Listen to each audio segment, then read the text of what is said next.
This is Get to the Point with Yas and Cam, and and today we have two lovely guests, and they're also doing their own show soon, very soon. Would you like to introduce yourselves? Hi, Okay. I'm Saharla. I'm Sipho, and we're starting the Blackface White Space podcast just after Christmas, which we'll be promoting more over the Christmas period, so make sure you check in. So, what's today's topic, Yas? We're going to start off by talking about Prince Harry and what's her name, Meghan Markle? Yeah. Meghan Markle. And her engagement, their unit. So, what y'all think about that? There's pros and cons. I mean, obviously, there's a silver lining that we are getting representation as people of colour in the royal family, which is obviously a good thing. And as well, people have started unifying as people of colour internationally because of this. But obviously, the media coverage has just been so negative towards Meghan, whether it was direct or indirect. But if you're a person of colour, you see it straight there. You see it straight away? Straight away. Or if you're just even a white person who's got a brain, who has an understanding, they can see it straight up. Yeah, the Daily Mail referred to Meghan as like the glamorous brunette, or like a departure from Prince Harry's usual type, instead of just being like she's black. She's black, yeah. She's just black. And like the Daily Mail, they also said they posted a picture and it was like from slaves to from cotton slaves to royalty. So like I you can didn't even move know up about that. upwardly mobile Meg. That's the title, which is disgusting. That is horrific. Like, It makes you question what century we're in. Like, what Yeah. decade are we in? It's 2017. It's like, wow, with 2017 you can get married to royalty if your ancestors were slaves. Yeah. Wow. But do you guys actually think that it's good representation? Like, if you think about it, the royal family they're the ones that started colonialism. Why do you want to be the represented empire and that? everything. Yeah. Yeah. That's like, Yeah. To be honest, I think moving forward, we're going to have more representation. I mean, obviously, they're going to have interracial children, and they've already set the bar of an interracial relationship. So moving forward, they're going to be more inclined to have interracial relationships with black people or people of colour. So I do have hope in that sense. Yeah. I have a question though. Do you think interracial relationships are the solution to racism? no.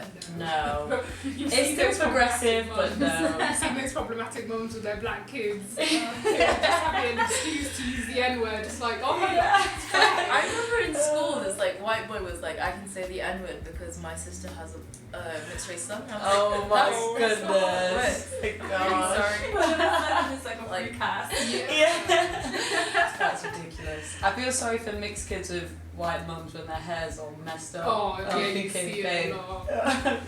But like, I hope their kids come out blickety black.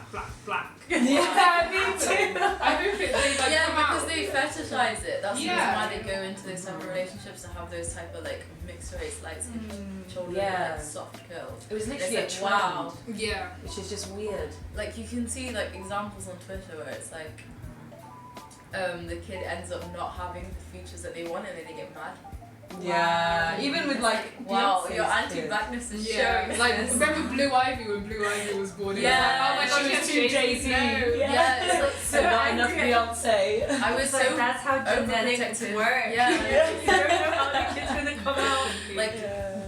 keep it like if you keep it real, if the child didn't look like Jay-Z, they'd accuse her of cheating. Oh, hands down. It's like- hands down. Where's Jay-Z's features in Blue Ivy? But like you can see the perfect balance between like Beyonce and Jay-Z and Blue Ivy. Yeah. Yeah. It's so Especially if she's got older. Yeah.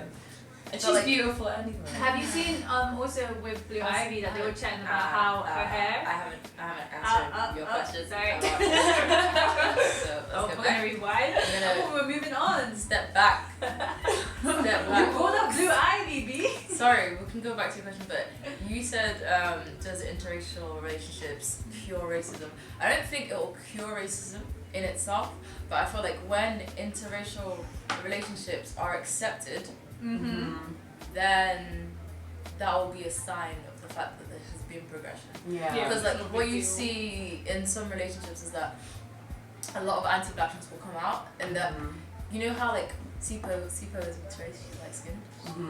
So I'm speaking on your behalf, but not really. But you can do your thing. Continue on it. And it's like She has her own voice. what can I know. What can happen is that like light-skinned people aren't always accepted in the black community. It's like, oh yeah, you guys have privilege, which is true, but it's always like, you guys aren't black enough, you don't know what it's like to be black. But really, like sometimes, in some cases, that light-skinned children will probably face the harshest brunt of racism because it will come from their family. Does that make sense? Yeah, I can relate so much to that, to be honest. Not in terms of like young people, like I've always felt like I can kind of mix and gel with people, whether they're black, white, blue, it doesn't matter. But in terms of my family, because my South African family are so African, and my British family are so white, middle class. Wherever we go, like me and my brother, because we're the only mixed race kids in the family, wherever we go, we're either too rough, supposedly, or too British. And especially in South Africa, it can be peak because there's some, of course, you know, we lived there for a bit and the general culture we understand, but there's just small elements that we weren't taught because we didn't live in the village, we didn't grow up in the village like everyone else did. So we do go back, for example, my grandma, this happened one time a few years ago, was wearing like a black dress and with like a blue something on the front, I don't know. And I said like, oh, how come you're wearing that today? And she was like, oh, yeah, this is upsetting, your mum didn't teach you the culture, like this is what we wear when we grieve. And then I just felt so guilty because I was like, I don't want you to think that I'm fully washed, like I want to learn but I can't know things that I haven't been taught already, whether it's just something little like what you wear, what's appropriate to wear to someone's past.